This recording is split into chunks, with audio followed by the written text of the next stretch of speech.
Mga vloggers, magkaisa na po tayo ng boses ngayon. Patunguhin na po natin ang ating mga followers sa EDSA dahil yan lang po talaga ang solusyon ngayon.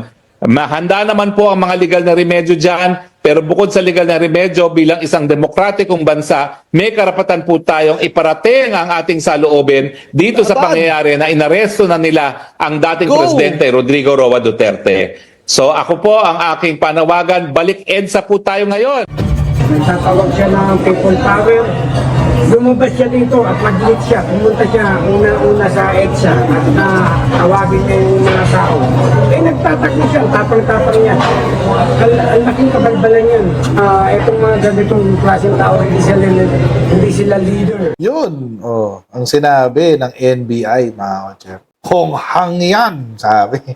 Hong Harrieta. Ayun. Inciting to sedition, guys. But again, mga kotsero, balik tayo dun sa punto. Si Harry Roque, biglang nagkaroon ng appearance sa The Hague.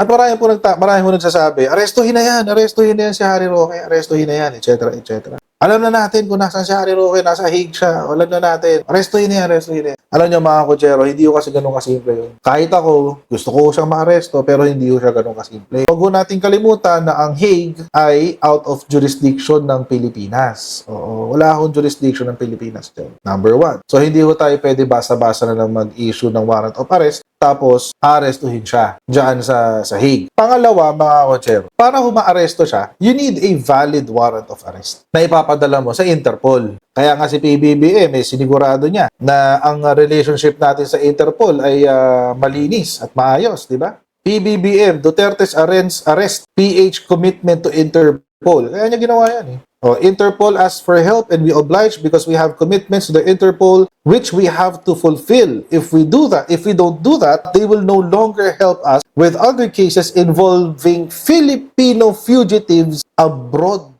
Coach, meron na siyang warrant of arrest, di ba? Sa Kamara de Representante. Opo, may warrant of arrest po siya doon. Pero hindi po yun for a criminal case. It is to compel etong si Harry Roque to join or to participate as a resource person sa Quadcom. Which, for all intents and purposes, mga kotsero, mag-e-expire na. Malapit na mag-expire yan. Nabanggit ko na yan last year nung nag-umpisa magtago to si Harry Roque na ang magiging strategy niya ay magtago hanggang matapos ang 19th Congress. Bakit? Kasi mga kotsero, ang ating pong Kamara de Representante, hindi katulad ng Senado, is not a continuing body. Ang Senado po ay continuing body. Ibig sabihin, kahit po magpalit ng Kongreso from 19th to 20th Congress, tuloy-tuloy lang siya. Wala akong mga pending bills na nag-e-expire, wala akong mga motions na nag-e-expire, etc. etc.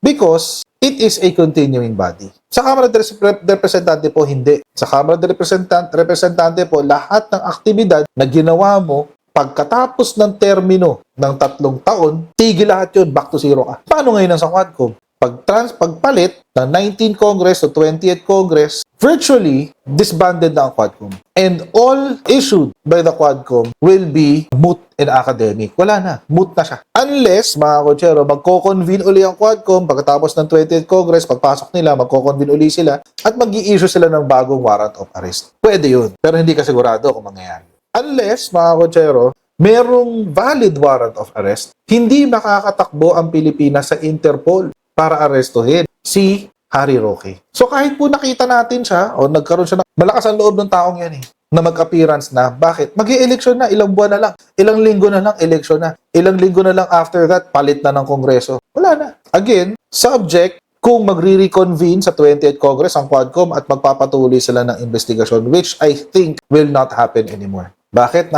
May ICC na Paano ngayon ma-aresto si Harry Roque? How will we hold him accountable sa mga paninira niya sa gobyerno, sa makalokohang pinaggagawa niya, etc. etc. Alam niyo mga kotsero, itong tinatawag nila ng weak leader, naisahan silang lahat. Bakit? Kasi alam natin, mga kotsero, alam mo ni President na ang DDS, the whole operation of DDS, nag-ooperate lang yan because of one person. Wala akong ibang nakakarga bandila ng DDS maliban kay Rodrigo Roa Duterte. Kantiin mo si Duterte, maglalabasan lahat. Case in point, si Harry Roque. O ngayon, tunto na natin siya. Alam na kung nasaan si Harry Roque. Not only that, he will be functioning as counsel. Siya po ay mag-aabogado para kay Rodrigo Duterte. So nakatali lang siya sa isang lugar. Alam mo kung kailan siya mag-a-appear. Ano na lang yung kailangan gawin ng ating gobyerno para mahuli si Harry Roque? Ano na lang kailangan? Warrant of arrest. Paano kaya magkakaroon ng warrant itong si Harry Roque? Naalala niyo ho ba to mga kotsero? Nung nagsalita si Harry Roque ng ganito. Tanging Korte Suprema pa lang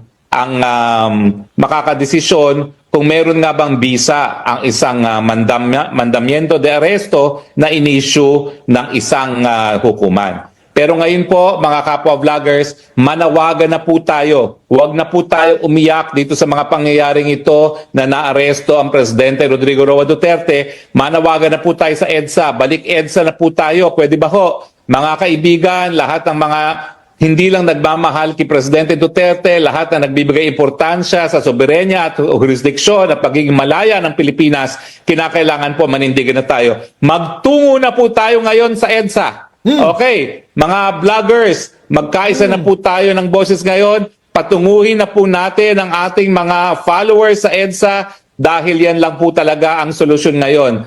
Mahanda naman po ang mga legal na remedyo dyan, pero bukod sa legal na remedyo, bilang isang demokratikong bansa, may karapatan po tayong iparating ang ating saloobin dito sa pangyayari na inaresto na nila ang dating Presidente Rodrigo Roa Duterte. So ako po ang aking panawagan, balik EDSA po tayo ngayon. Laban! Balik EDSA! May nakinig. May nakarinig ng sinabi na yan ni Harry Roque. Sino ang nakarinig? Ay, NBI. NBI ang nakarinig, mga kotsero, ng panawagan na yan ni Harry Roque. NBI chief to charge Harry Roque for calling for people power. Dares him to show up. Tumarap ka dito. Sabi ni NBI. Natin. Posibleng sampahan ng reklamong inciting to sedition si dating presidential spokesman Harry Roque. Kasunod dito ng panghihikayat ni Roque sa mga taga-suporta ng pamilya Duterte na magsagawa ng pagkilos sa EDSA. Iginiit ni NBI Director Jaime Santiago na dapat manguna sa pagtitipon si Roque na nagtatago sa ibang bansa. May lead na ang NBI sa pinagtataguan ni Roque na sinasabing nagpunta sa Japan para sana sumakay ng flight papuntang Amerika pero hindi pinayagang mag-check-in sa hindi pa matukoy na dahilan. Nagtatawag siya ng people power. Lumabas siya dito at mag-lead siya. Pumunta siya una sa EDSA at tawagin niya yung mga tao. Nagtatakbo siya, tapang-tapang niya. Ang laking kabalbalan yan. Itong mga ganitong klaseng tao, hindi sila leader. Mga hunghang yan. At ang sorry sa aking word. Disyembre, pinanumpaan ni Roque sa Abu Dhabi ang isinumiteng counter affidavit kaugnay ng kinahaharap na reklamong qualified human trafficking hinggil sa illegal na Pogo Hub sa Porac, Pampanga na Lucky South 99. Yun, ang sinabi ng NBI, mga kotsero. Honghang yan, sabi. Hong Harrieta. Ayun. Inciting to sedition, guys. Ayun.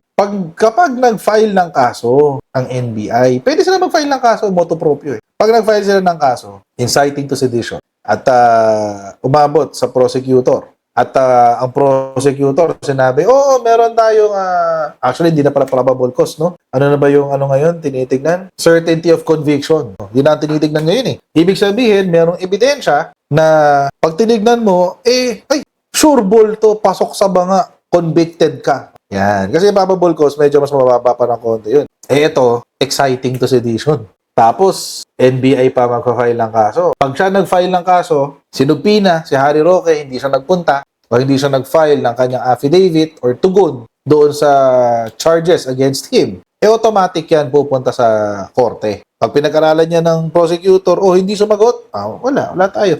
Default ka, punta ka sa korte. Tapos naglabas ng warrant ang court, halimbawa, friendships tayo ngayon kay Interpol. Hindi pagpaplanuhan na yan. For sure, yun ang mangyayari. So, pwede siyang magyabang for now. Pero may moment siya. At hindi siya makakapaghanda unless meron na namang mag-leak na impormasyon sa kanya. Ang Interpol, parang sa tapat lang daw ng ICC, sabi